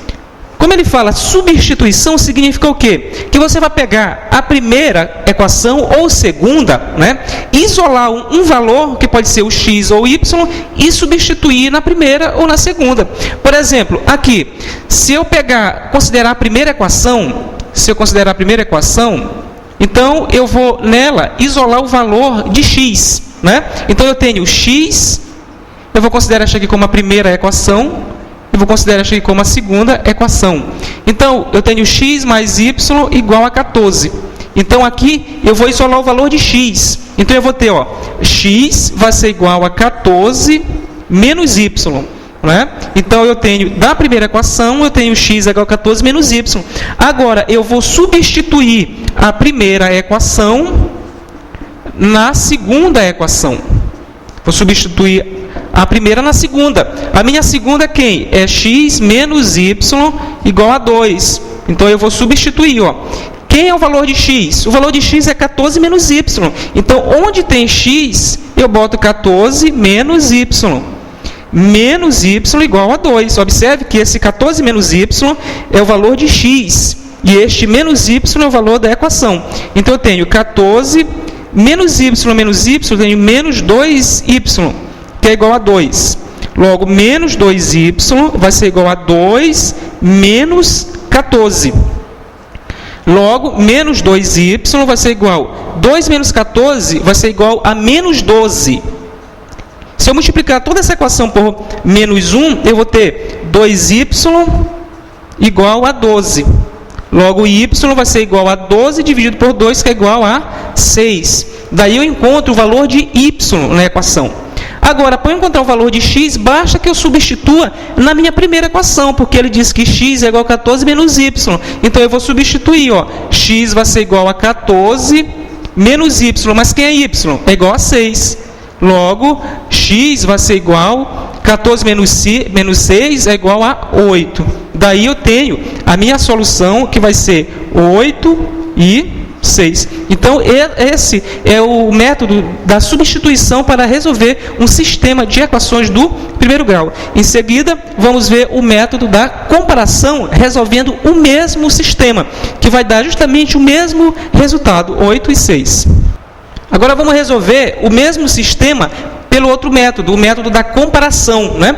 O método da comparação, a própria palavra já diz, comparar, né? Nós vamos comparar duas variáveis, né? Que pode ser o x ou pode ser o y. Então, eu vou chamar essa equação aqui de primeira equação e chamar essa segunda aqui, né, de segunda equação. Então, o que eu vou fazer? Em cada equação, eu vou isolar um valor de x ou de y. Eu vou botar um em função do outro. Aí, depende da minha escolha. Eu vejo qual é melhor. Por exemplo, na primeira equação, né, na minha primeira equação, eu tenho x mais y igual a 14, não é? Então, aqui, vamos isolar o valor de x, por exemplo. Aqui eu vou ter x igual a 14 menos y. Então, fizemos isso na primeira equação. Na segunda equação, eu vou fazer a mesma coisa, né? Eu vou pegar a segunda equação, minha segunda equação do sistema, e isolar o valor de x. Eu tenho x menos y igual a 2. Isolando o valor de x, eu tenho x é igual a 2 mais y. Então, eu isolei, né, o valor de x na segunda equação. X é igual a 2 mais y. Agora, como o método é o método de comparação, eu vou comparar as duas, ou seja, eu vou fazer uma igualdade. Por quê? Aqui eu não tenho x e aqui eu não tenho x. X não é igual a x. Este x da primeira equação é o mesmo x da segunda. Então, na primeira equação eu tenho quanto? Eu tenho x igual a quem? A 14 menos y. Como x é igual a x, então eu tenho x da primeira vai ser 14 menos y, igual a x. Qual é o x da segunda? 2 mais y. Pronto. Agora aqui eu tenho o quê? Uma equação do primeiro grau a uma variável. E isso nós já conhecemos. Como vamos fazer? Nós temos, isolando aqui, isolando y, menos y. Esse y ele vem para cá com sinal trocado, vai ficar menos y, igual a 2. Esse 14 vai para lá com sinal trocado, vai ficar menos 14. E eu tenho menos y é igual a menos 2y, que é igual, 2 menos 14 é igual a menos 12. Se eu multiplicar toda essa equação por menos 1, tudo vai ficar positivo. Então, vai ficar 2y é igual a 12. Logo, y é igual a 12 dividido por 2. Logo, y é igual a 6. Então, eu tenho o meu valor de y. Para eu encontrar o valor de x, basta que eu substitua tanto aqui quanto aqui, que eu vou ter o mesmo resultado. Se eu substituir na primeira, x vai ser igual a 14 menos y. Quem é y? Y é 6. Então, x é igual a 8. Se eu substituir na segunda, x vai ser igual a 2 mais y. Então, x vai ser igual a 2 mais 6. Logo, x também vai ser igual a 8. Ou seja, qualquer uma das equações que eu substituir vai dar o mesmo valor, porque o x da primeira equação tem que ser o x da segunda equação para que o sistema, seja verdadeiro, para que a solução daquele sistema seja verdadeira. Então, a minha solução vai ser quem? 8 e 6 igual ao primeiro resultado. Em seguida, faremos a solução do sistema de equação usando o método da adição. O método seguinte que nós vamos utilizar para a solução desse sistema é o método da adição, que na verdade esse método é o método mais rápido de você resolver um sistema de equação do primeiro grau, Porque é um método que não precisa fazer muitas contas, Então isso para um concurso é muito importante, porque você economiza tempo, Então aqui, como é que é o método da adição? O método da adição, você vai ter que adicionar a primeira equação com a segunda. Sendo que o objetivo nessa adição é justamente cancelar uma das variáveis, e tornar uma equação a uma variável. Então, se eu adiciono esta equação com essa aqui, se eu somar as duas equações, você observa que eu somando 1 mais 1, x mais x, eu vou ter 2x. E aqui, y com menos y, eu vou ter 0. Então, eu cancelo uma das variáveis. E aqui eu faço 14 mais 2 é igual a 16. Logo, x é igual a 16 dividido por 2. Logo, x é igual a 8. Então, você observa que a técnica da adição é muito mais rápida, para você fazer as questões dos concursos. Então, para você encontrar o valor de y, basta que você substitua esse valor de x em uma das equações. Se eu substituir na primeira, eu vou ter x mais y igual a 14. Então, o meu y ele vai ser igual a 14 menos x. Então, o y vai ser igual a 14 menos x. Mas quem é x? X é 8. Logo, o y vai ser igual a 14 menos 8, que é igual a 6. Daí eu encontrei o valor de y. E a minha solução, novamente, ela vai ser 8 e 6. Porque um par ordenado sempre vai ser x e y. Então, aí nós resolvemos o mesmo sistema de equações usando 3 técnicas: substituição, comparação e adição. Logicamente, qual você vai usar depende da questão que você terá em sua frente. Vamos iniciar agora um estudo muito importante sobre funções, E não vamos para a função do primeiro grau, em seguida vamos para funções quadráticas, que é a função do segundo grau. Então, para isso, primeiro devemos conhecer a definição de função. Na verdade, o que é uma função? Será se toda expressão, toda relação é uma função? Então, vamos ver quando é que nós temos uma relação e quando nós temos uma função. Então, para entendermos essa definição de função, primeiro aqui nós temos um diagrama, Esse diagrama é formado por um conjunto A e por um conjunto B, certo? Onde, no conjunto A, nós escrevemos aqui todos os valores de x, Todos os valores de x, que é chamado de domínio. Quando falar de domínio, são os valores de x que tornam possível, uma determinada expressão. Em seguida, iremos falar de forma detalhada sobre o domínio.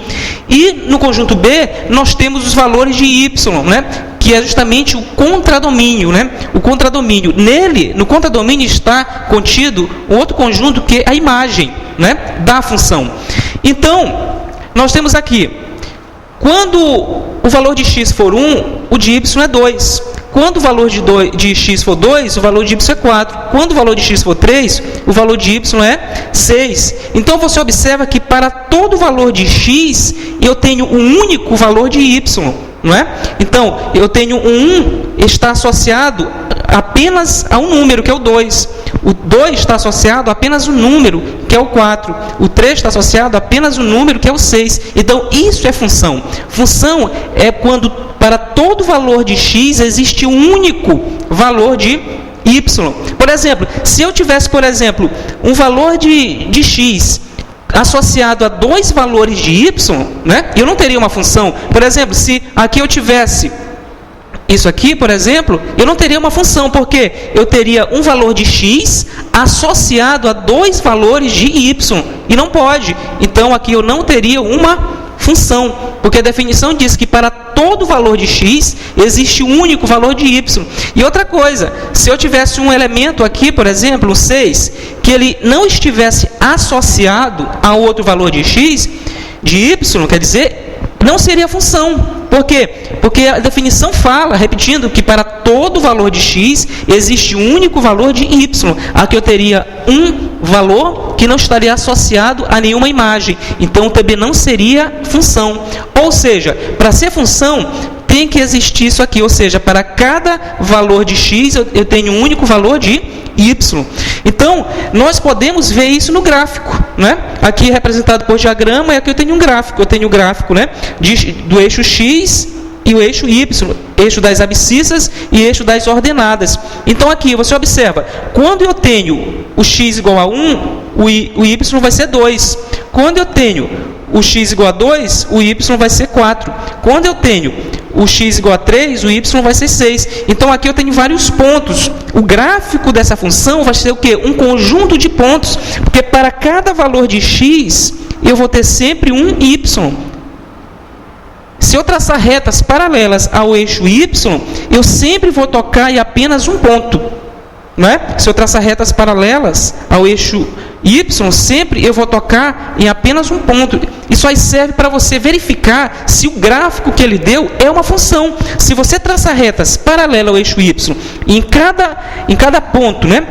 Em cada ponto, ó, aqui se vai formar o gráfico. E se tocar apenas um ponto, é porque é função. Se tocar em mais de um ponto, não é função. Por exemplo, se eu tivesse aqui o gráfico, aqui, ó, eixo y, eixo das ordenadas, x, eixo das abscissas. Então, na questão, ele pode te dar vários gráficos, e através desse gráfico, para você identificar quem é função e quem não é função. Se ele te desse um gráfico desse tipo, seria uma função de x em y, né? Seria uma função de y em função de x. Você faria o seguinte: você tem que traçar retas paralelas ao eixo y. Se tocar em apenas um ponto, em cada parte, tocar apenas um ponto, é porque é função. Se tocar em mais de um ponto, não é. Você observou que aqui, ó, tocou 1, tocou 2. Aqui tocou 1, tocou 2. Significa o que isso? Significa que para um valor de x, aqui, eu tenho dois valores de y. Né? Eu tenho um x ligado a dois valores de y. No diagrama é como se eu tivesse assim, ó, um valor de x, um valor A, por exemplo, né, ligado a um valor B e um valor C. Ó. Aqui eu tenho o conjunto A formado por x, aqui eu tenho o conjunto B formado por y. Então, aqui eu tenho um elemento A ligado a um ponto y, o A ligado a um ponto y. Ou seja, eu tenho um valor de x, né, associado a dois valores de y. Então, eu não teria uma função, porque para ser função, para cada valor de x, existe um único valor de y. Então, essa é a definição de função. Entraremos agora, né, num campo muito importante de funções, né, do primeiro grau, né, que também abrange também do segundo grau, e qualquer outra função, é justamente o cálculo de domínio de uma função. O que é o domínio de uma função, na verdade? O domínio de uma função são todos os valores de x que tornam possível, né, uma expressão. né? Para isso, nós colocamos aqui os casos, né? Os casos principais que podem ocorrer, né? Na verdade, todos os casos, todas as restrições, né? Para o valor de x. Né? Então, o primeiro caso, eu tenho aqui f de x é igual a x mais 1. Você observa o seguinte, se eu colocar um valor 0 aqui no lugar de x, eu vou ter 0 mais 1 e eu vou ter um resultado, eu vou ter 1. Se eu botar um valor positivo, por exemplo, botar um 2, 2 mais 1, eu vou ter 3. Ou seja, vai ter um resultado. Se eu botar um número negativo, também vai ter um resultado. Menos 1 mais 1 é igual a 0. Menos 2 mais 1 é igual a menos 1. Ou seja, qualquer valor que eu substituir nesta equação, é possível, né? Então, o domínio, né? O domínio dessa função são todos os números reais, né? Então, eu vou ter, ó, o domínio desta função vai ser todos os números reais. Qualquer valor de x que eu colocar pertencente aos reais que eu colocar aqui, vai ser possível. Então, o domínio dela abrange o conjunto dos números reais. Não é? Isso é quando eu tenho uma equação aqui polinomial. Não é? Então, no segundo caso, já é diferente. Porque você observa que se eu colocar um número 0 aqui, por exemplo, é possível. 0 mais 1 é 1. Vai dar certo. Se eu colocar um negativo, se eu botar menos 2, por exemplo, vai dar menos 1. Agora, nós sabemos que isso aqui é uma fração. Isso aqui é uma fração. E na fração, quando eu tenho A sobre B, B tem que ser diferente de 0. B tem que ser diferente de 0, porque aí vai ter uma indeterminação se for 0. Então, o domínio, né, desta função vai ser todos os valores reais, certo? Mas só que diferentes, né, de menos 1. Porque se você colocar aqui, ó, menos 1 mais 1 vai ser 0. Eu vou ter 2 dividido por 0, vai ser uma indeterminação. Então, quando for um número racional, quando for um número escrito em forma de fração, o que é que você faz? Você pega o denominador e diz que é diferente de 0. Ou seja, esta expressão, ela só será verdadeira, né? Ela só será possível se o denominador for diferente de 0. Porque se for igual a 0, não vai ser possível. Aí você resolve isso aqui, ou seja, x vai ser diferente de menos 1.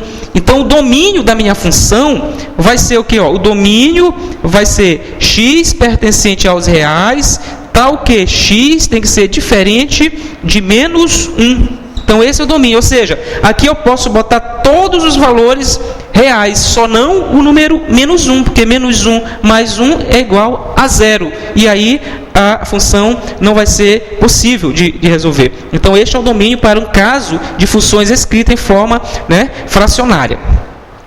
Um terceiro caso é justamente quando ela é escrita em forma de radical, né? Nós sabemos que a condição de existência dos radicais, uma das condições, na verdade, é que o radicando tem que ser maior ou igual a 0. Ele não pode ser negativo, né? Se você tem aqui raiz enésima de A, né? Este A, ele tem que ser maior ou igual a 0. Né? Ele tem que ser maior ou igual a 0 para poder existir a raiz enésima de A. Ele não pode ser negativo, né? Não pode existir. Isso no conjunto dos números reais, é importante lembrar, né? Que para o conjunto, por exemplo, dos números complexos, isso pode existir. Isso, né, existe. Agora, para os reais, aqui tem que ser maior ou igual a 0. Né? Então, se você tiver o radical, você pega o radicando. Quem é o radicando? É x mais 1. Então, você pega e diz x mais 1 tem que ser maior ou igual a 0, né? Para poder a expressão existir. Então, você resolve x mais 1 maior ou igual a 0. Então, x maior ou igual a menos 1. Ou seja, todos os valores de x que eu posso substituir aqui, exceto valores maiores ou iguais a menos 1. Né? Inclusive, o meu domínio ficará assim, ó. X pertence aos reais, tal que x tem que ser maior ou igual a menos 1. Tem que ser maior ou igual a menos 1. Porque se você botar, por exemplo, o valor igual a menos 1, vou ter menos 1 mais 1 dá 0. Raiz de 0 é 0. Valores maiores que menos 1, né? Você pode botar o próprio 0. Né? 0 mais 1 é 1. Raiz de 1 é 1. Botando agora 1. 1 mais 1 É 2, raiz de 2. Agora, se você botar um valor menor que menos 1, você vai botar menos 2. Por exemplo, menos 2 mais 1 vai ser igual a menos 1. Vai ficar a raiz de menos 1, que não vai poder, porque aí o radicando ele é negativo, né? Então, esse é um outro caso, né, de domínio de uma função. Um quarto caso seria de radicais também, só que aí nesse caso o radical ele vai estar no denominador. Quando ele estiver no denominador, nós não podemos dizer que A vai ser maior ou igual a 0. Porque se eu disser que A vai ser maior ou igual, eu estou admitindo que aqui pode ser 0. E raiz de 0 vai ser 0. Então, novamente, eu vou cair neste caso aqui. Então, quando estiver no denominador, eu vou colocar apenas x mais 1 maior que 0. E não vou botar o igual. Esse valor não pode ser 0 porque ele está no denominador. Então, aqui, ó, x maior que menos 1. Logo, meu domínio vai ser x pertencente aos reais, tal que x maior que menos 1. Então, esses são os casos mais importantes, né, do domínio de uma função. Aqui temos algumas aplicações, né, alguns exercícios de domínio de função, né, porque é uma parte muito interessante de funções, que seja do primeiro grau, que seja do segundo grau, né, e até do terceiro grau ou mais. Então, no primeiro caso, nós temos uma função f de x que é igual a 4x mais 2. Nota-se que aqui nós temos uma função polinomial, né, uma função onde qualquer valor de x que eu substituir aqui, um valor positivo ou negativo, ou 0, vai ser possível, né? Porque não existe restrições para ela, né? No conjunto dos números reais. Então, aqui o domínio vai ser apenas igual aos reais, né? Ou seja, todos os valores reais que eu substituir aqui nesta função vai ser verdadeiro. No segundo caso, né, eu tenho uma função onde eu tenho aqui em forma de fração, né? Então, para essa fração existir, nós sabemos que o denominador ele tem que ser diferente de 0. Então, o que você faz? Pega-se o denominador e diz que é diferente de 0. Ou seja, fazemos assim, 10x mais 5 tem que ser diferente de 0, né? Porque todos os valores que tornam possível uma expressão, né, é chamado de domínio. Então, nós temos 10x é igual a menos 5. No caso, diferente, né? Então, nós temos x tem que ser diferente de menos 5 sobre 10. Simplificando aqui, nós temos x tem que ser diferente de menos 1 meio. Então, este é o domínio da função. Aí você escreve, né? O domínio vai ser igual a x pertencente aos reais, que nós estamos vendo aqui no campo dos reais, né? Tal que x tem que ser diferente de menos meio. Então, esse é o primeiro caso, né? O segundo caso aqui nós temos um radical, né? Nós temos radical e nós sabemos que nos reais o radicando tem que ser maior ou igual a 0. Então o que você faz? Você pega o radicando 20x menos 4 e diz que ele tem que ser maior ou igual a 0 para poder ele existir. E você resolve esta inequação. Então você tem 20x maior ou igual a 4. Logo x vai ser maior ou igual a 4 dividido por 20, né? Então, x vai ser maior ou igual, simplificando aqui, 4 por 4 vai ser 1, 20 por 4 vai ser 5. Ou seja, o domínio desta função são todos os valores maiores ou iguais a 1/5, né? Então, o meu domínio vai ser, ó, x pertencente aos reais, tal que x maior ou igual a 1/5. Então, esse é o resultado da minha função, é o domínio da minha função, que é raiz de 20x menos 4. E aqui nós temos, novamente, uma outra função envolvendo, né, radicais. Só que esse radical aqui, ele está no denominador. Quando ele estiver no denominador, nós temos que botar o radicando apenas maior que 0. Se botarmos maior ou igual, estamos admitindo que pode ser 0. E sabemos que, quando o número é racional, o denominador tem que ser diferente de 0. Então, você coloca 3x menos 6 tem que ser maior que 0. Logo, 3x vai ser maior que 6. X vai ser maior que 6 dividido por 3. Logo, x vai ser maior que 2. Então, o domínio, né, desta função vai ser x pertencente aos reais, tal que x é maior que 2. Então, esse é o domínio. Daí foi a aplicação, né, direta de domínio de funções do primeiro grau. Esses são os casos que podem aparecer aí nos concursos que virão pela frente. Já que vimos a definição de função, vimos como é que se calcula, né, o domínio de uma função, agora vamos para um caso particular, né, de função do primeiro grau. Né? Então, quando é que uma função é dita do primeiro grau? Ela é do primeiro grau toda vez que é escrita desta maneira: f de x é igual a x mais b, onde a é o coeficiente de x e b é o valor independente. Né? Por exemplo, se eu tenho aqui esta função, f de x é igual a 2x mais 1. O valor de a é igual a 2. O valor de b é igual a 1. Né? 1 é o valor independente. Aí nós temos, né, uma função do primeiro grau. No caso particular, por exemplo, se a for igual a 0, olha o que vamos ter. Se a for igual a 0, eu vou ter 0 vezes x vai ser 0. Então, a minha função ela vai ser apenas f de x igual a b. Né? Aí nós temos uma função constante. Por exemplo, f de x igual a 3. Aqui eu tenho uma função constante. Você observa que o valor dessa função, a imagem dela, o valor de y, não depende de x. Qualquer valor que eu substituir aqui, eu vou ter sempre 3. Né? Então, nós temos uma função constante.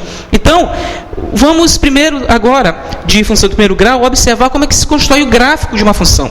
O gráfico de uma função do primeiro grau, ela é uma reta. É uma reta. E como nós sabemos que o que define uma reta são dois pontos, né? Se você tem um ponto aqui, você tem outro ponto, então esses dois pontos definem uma reta. E como o gráfico de uma função do primeiro grau é uma reta, então, para você escrever esse gráfico, basta que você tenha dois pontos. Por exemplo, então eu tenho esta função, f de x é igual a x mais 1. Né? Como nós sabemos que o gráfico de uma função do primeiro grau é uma reta, então basta que tenhamos dois pontos, certo? Então, vamos atribuir valores arbitrários para x, né? E encontrar o valor de y, né? Então, aqui nós vamos encontrar os pontos, né? x e y. Então, como nós sabemos, basta que eu atribua dois valores. Então, eu vou atribuir, por exemplo, aqui o valor 1 e o valor 2. E vou substituir na minha função. Então, eu vou substituir. A função é f de x que é igual a x mais 1. Quando x for igual a 1, eu vou ter f de 1 que é igual a 1 mais 1.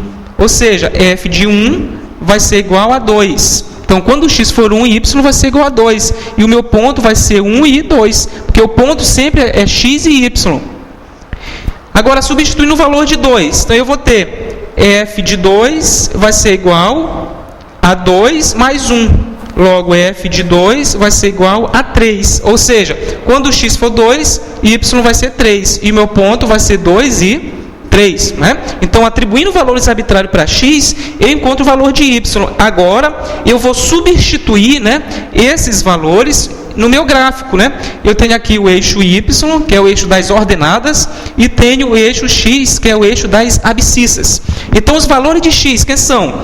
É 1 e 2, e os valores de y é 2 e 3.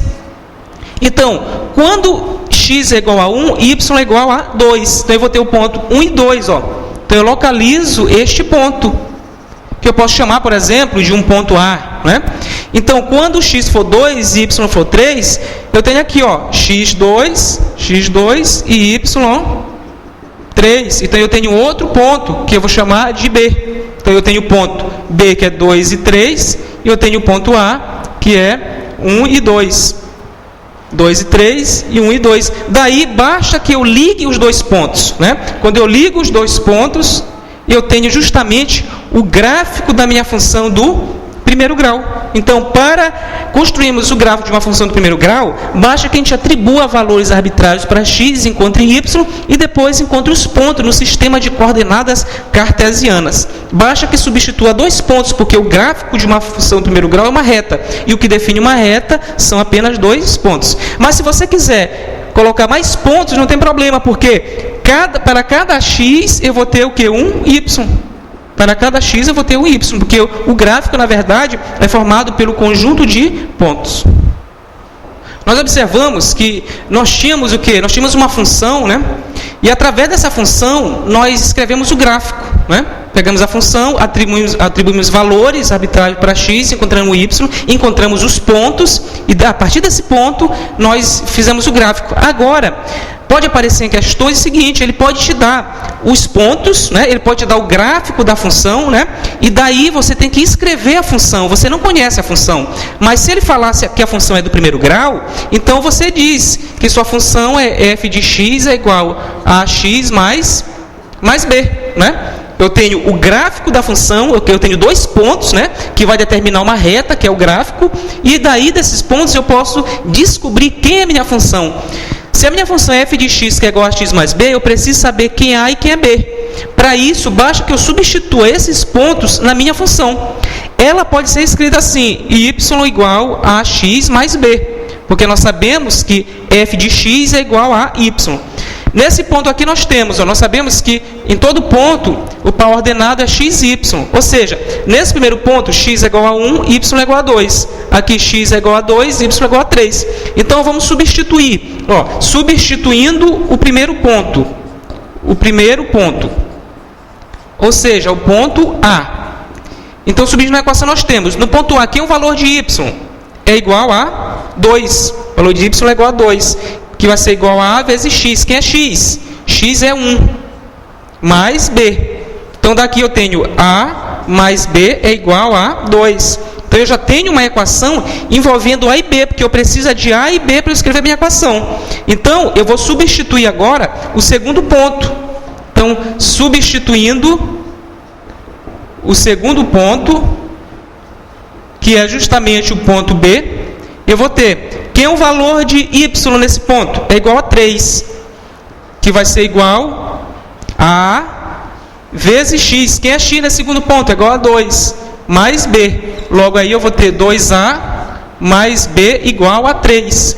Então aqui eu tenho que uma outra equação, 2a mais b igual a 3, na variável a e b. Daí eu posso fazer um sistema de equações. Eu vou fazer um sistema, eu vou ter 2a mais b igual a 3, e tenho a mais b igual a 2. Aí eu faço sistema.